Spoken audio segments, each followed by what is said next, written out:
Hey everybody out there. So I wanted to talk to you guys about something, and I talked to this and mentioned this in a video a couple of weeks ago. And I was doing a recent video discussing, do we need a ban list, right? And I was talking to some friends of mine about this a couple of weeks ago as well.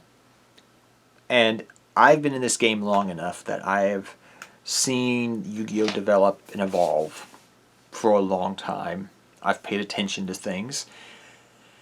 And one thing I've thought about is this Yu-Gi-Oh! Market. And I'm not going to rag on it. I'm not going to rag on it. If you're expecting me to rag on it, I may rag on it a bit. Because right now it's kind of crazy. It's the wild, wild west out there. And in my last video I discussed the Yu-Gi-Oh! Market. I discussed my reasons why I think these things are happening. But that's not this point of this video. This video is to discuss similarities to some other point in Yu-Gi-Oh! History where we've seen similar things happen.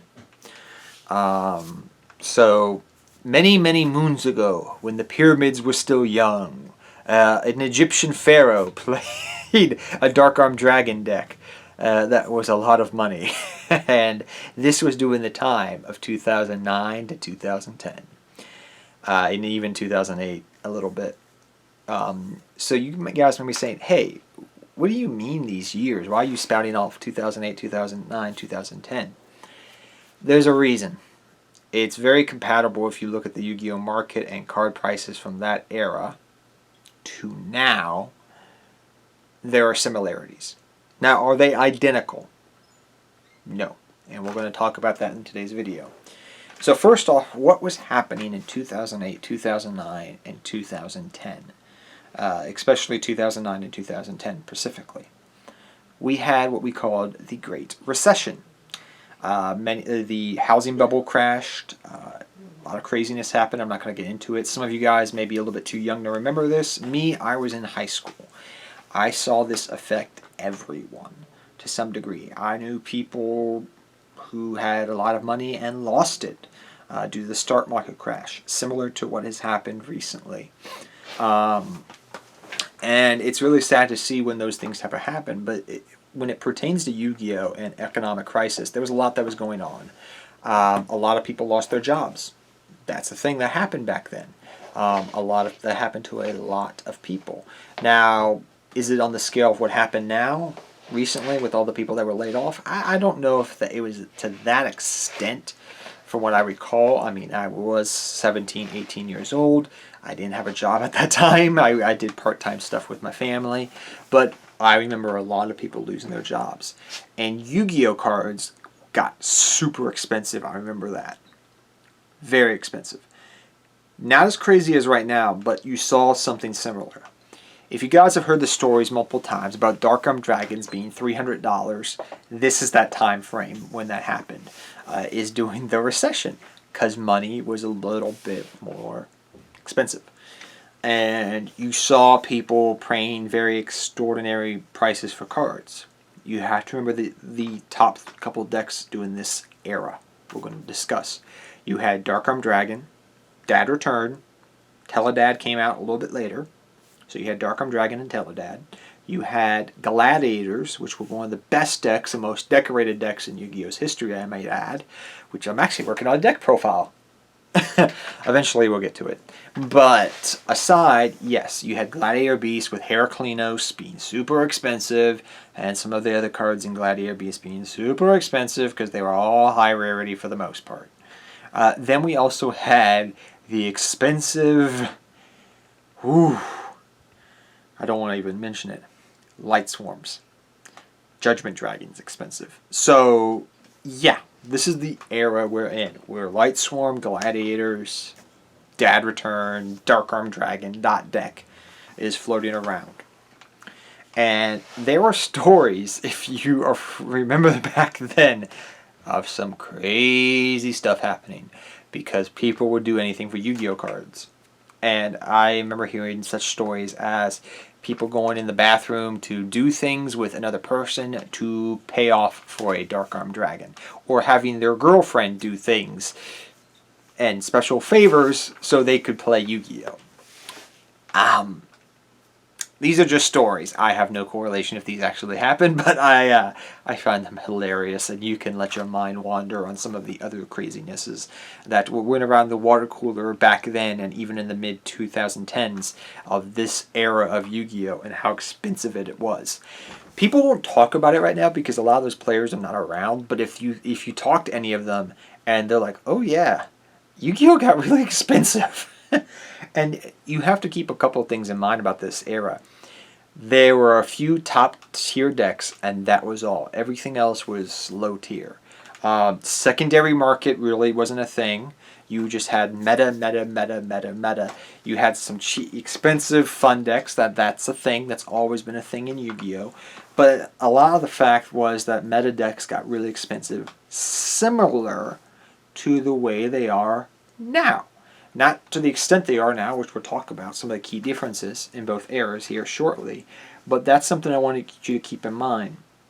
And if you talk to any players from this era and say, hey, do you remember the Darkram Dragon, Judgment Dragon formats? Were they expensive? And they're most likely going to tell you they were expensive formats. They were probably some of the most expensive formats, and formats that led Konami to make changes on how they kind of eventually would do reprints, and they started doing this era, or shortly after, starting reprinting since yearly.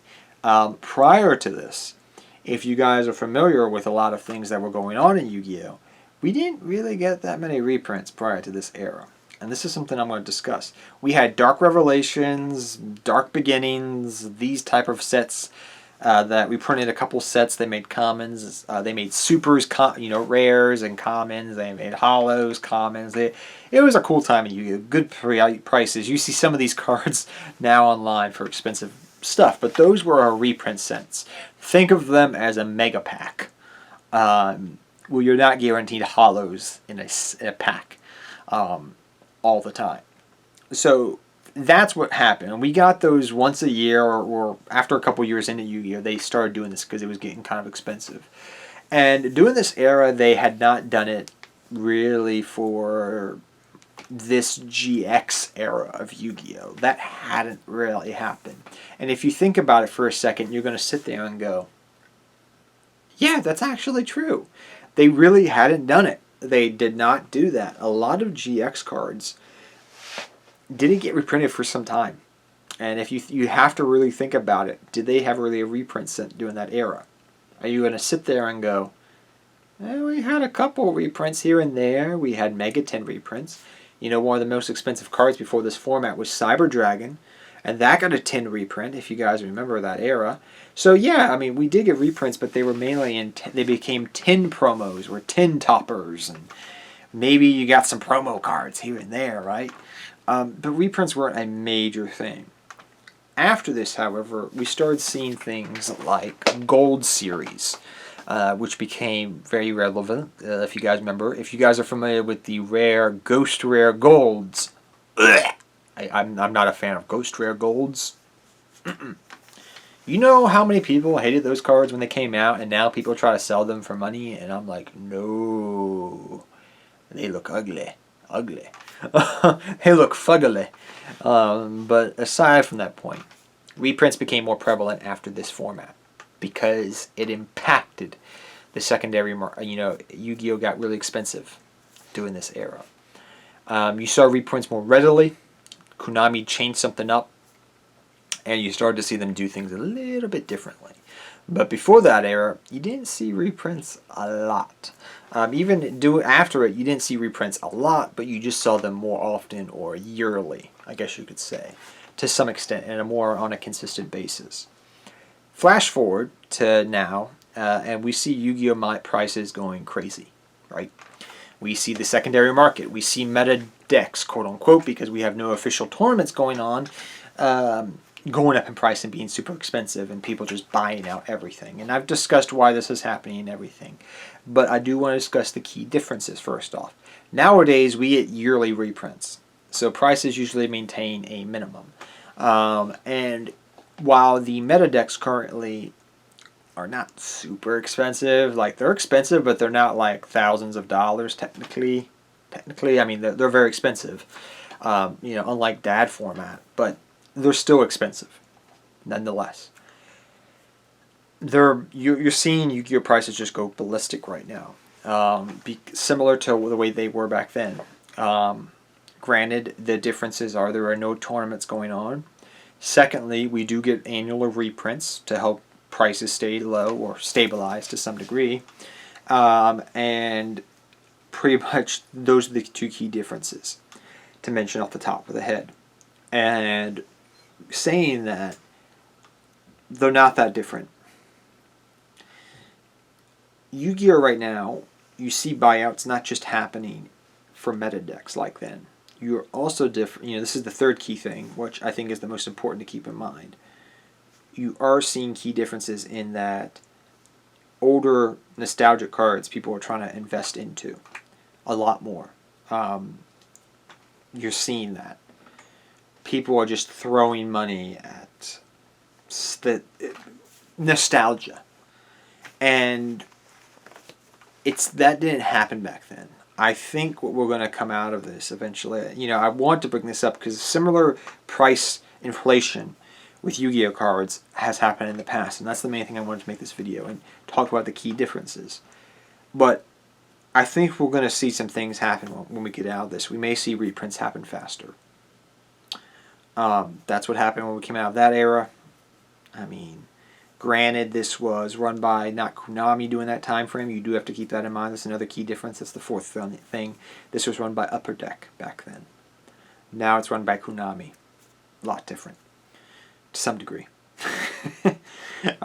So these are some key differences, but I want to talk to you guys about this. And the reason I even discussed this, and even though there are differences, you'll notice that they're not that dissimilar. Nostalgia cards are being brought out. That's the main key difference. I think that affects it. But overall, even meta decks have gotten more expensive than they should be, with no tournaments going on. And this is similar to some degree, even though there were tournaments happening back then, to that era.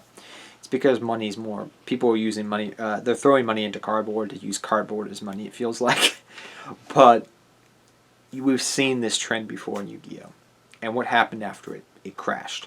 Eventually. There will be a crash. There'll be some type of crash. It can't keep this up forever. It can't. And maybe it will. Maybe it'll defy logic. But there always has to be a bubble that pops eventually. You put too much air in a balloon, it'll keep going. But eventually, if you put too much air, it will pop.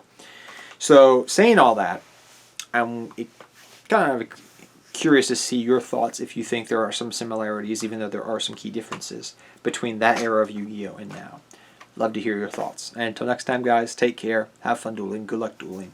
And I'll see all of you guys next time. Take care, everybody.